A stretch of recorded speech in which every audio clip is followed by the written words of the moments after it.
Halo,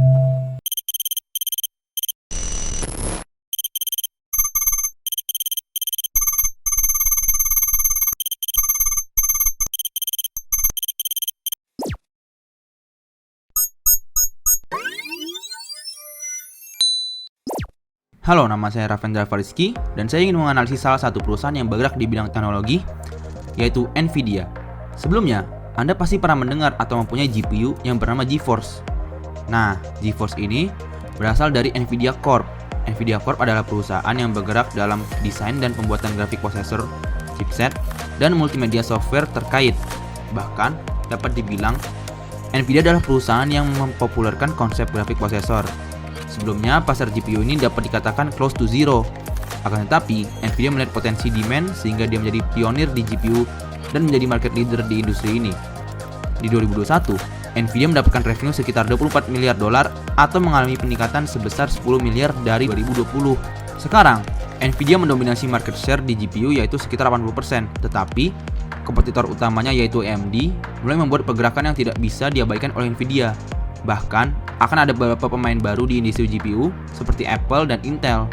Dengan berkembangnya AMD dan beberapa pemain baru yang akan masuk industri GPU, apakah Nvidia tetap dapat mempertahankan dominasinya? Untuk menjawab itu, kita akan menganalisis Nvidia dengan menggunakan konsep Porter 5 Forces untuk melihat bagaimana posisi dan power yang dimiliki Nvidia, serta cash flow analysis untuk melihat kinerja keuangan baru-baru ini dan mengidentifikasi kelemahan dari situ. Pertama, mari kita bahas 5 Forces-nya.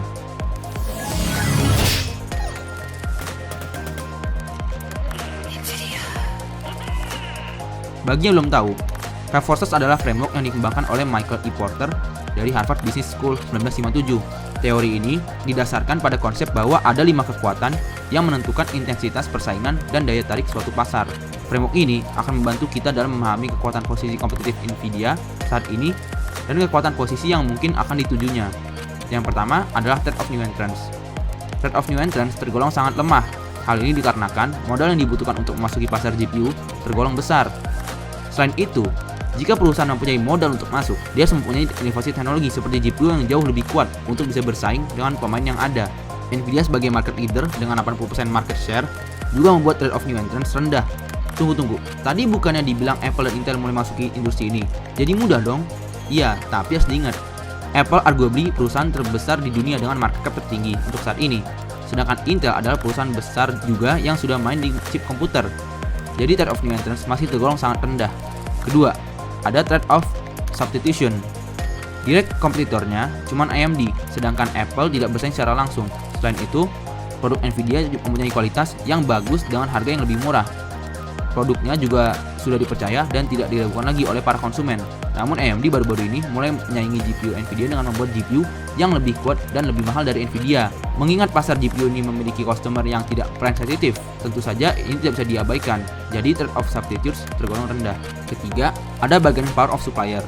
Supplier material Nvidia lebih banyak daripada perusahaan GPU sendiri. Hal ini berarti suppliers memiliki kendali yang lebih kecil atas harga. Raw material juga cukup terstandarisasi, kurang terdiferensiasi. Selain itu, Nvidia juga perusahaan raksasa yang juga membuat bargaining power of supplier tergolong rendah. Keempat, ada bargaining power of customer.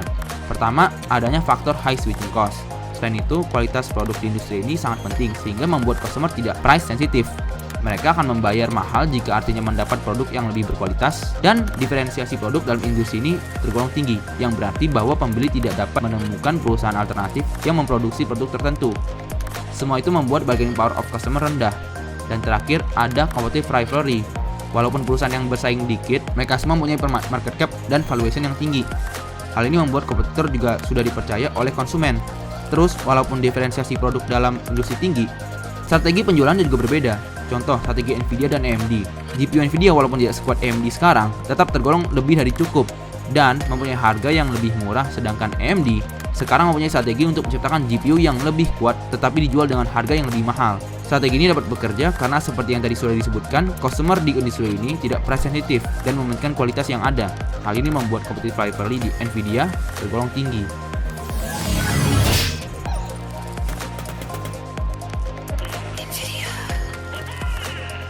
Pertama, mari kita melihat dari operating activities-nya. Net operating cash flow selama 5 tahun terakhir terus meningkat dengan stabil. Yang menarik adalah net operating cash flow di 2020 tetap meningkat, bahkan meningkat sebesar 20% dibanding di 2019, padahal net income-nya berkurang 30%. Setelah dilihat lebih dalam, Nvidia di tahun itu meningkatkan other funds serta hutangnya secara signifikan. Di tahun berikutnya, net income Nvidia balik meningkat, tetapi Nvidia juga tetap masih meningkatkan piutang dan hutang di 2021 dan 2022. Setelah itu ada investing activities. Tidak seperti operating activities, net investing cash flow selama 5 tahun terakhir tidak meningkat atau berkurang dengan stabil. Pengaruh besar hal ini adalah dari purchase of investment dan sell of investment. Terlihat, jika pembelian investasi bertambah lebih besar daripada naiknya penjualan investasi, maka net operating cash flow-nya berkurang. Selain itu, di 2018, Nvidia terlihat sedang mengurangi investmentnya.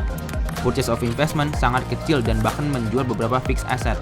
Terakhir, ada financing activities. Net financing cash flow selama 5 tahun terakhir juga tidak meningkat atau berkurang dengan stabil selama 5 tahun terakhir.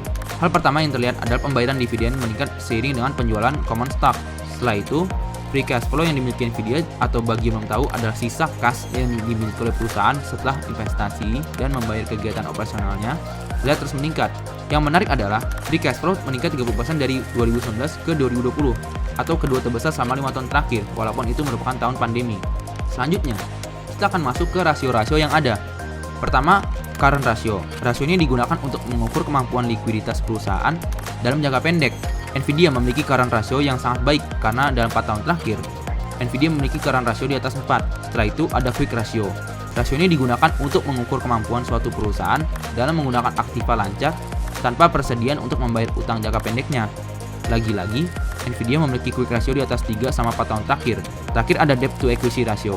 Rasio ini digunakan untuk mengukur total hutang perusahaan relatif terhadap jumlah yang awalnya diinvestasikan oleh pemilik dan pendapatan yang telah ditahan dari waktu ke waktu.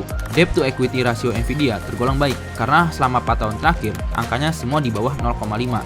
Di chart, kita dapat melihat pola dari rasio-rasio tersebut. Current dan quick ratio semua turun pada saat pandemi muncul di 2020, sedangkan debt to equity ratio malah naik di tahun tersebut. Namun walaupun adanya pandemi, Nvidia berhasil menjaga rasio keuangannya. Setelah itu kita masuk ke ROI, ROTE, dan ROE.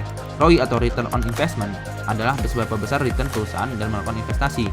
ROI Nvidia relatif bagus karena di industri teknologi ROI di atas 26% dianggap baik. Nvidia di tahun 2018 dan 2021 berhasil mendapatkan ROI sebesar 30%. ROTE atau Return on Tangible Equity digunakan untuk mengukur tingkat pengembalian ekuitas umum berwujud.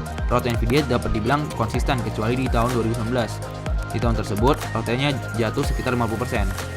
ROE atau Return on Equity adalah ukuran kinerja keuangan yang dihitung dengan membagi net income dengan ekuitas pemegang saham. ROE Nvidia walaupun bagus karena di atas 25% semua, terlihat inkonsisten. Dengan melihat chart, ketiga rasio ini sebenarnya mempunyai pergerakan yang mirip, di mana di 2019 mereka turun, lalu meningkat di 2021. Hal ini menarik karena terjadi di 2019, berbeda dengan ketiga rasio sebelumnya, yang dimana penurunan terjadi pada saat tahun pandemi.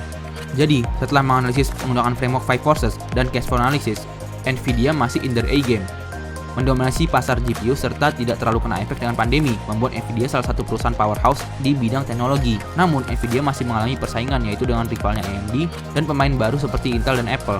Bahkan, AMD sempat mengalahkan Nvidia di Q4 2021. Sudah banyak yang berspekulasi bahwa Nvidia market share-nya semakin lama semakin turun, yang dulunya 83%, sekarang 80%, dan diprediksi turun sampai 75% dalam waktu dekat.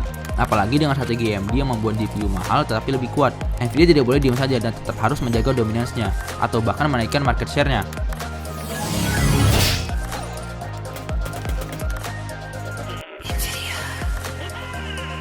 Salah satu rekomendasi yang dapat saya berikan adalah membuat GPU yang dilengkapi dengan AI Assistant. GPU itu adalah chip yang digunakan untuk membuat AI dan machine learning, dan Nvidia adalah market leader di industri ini.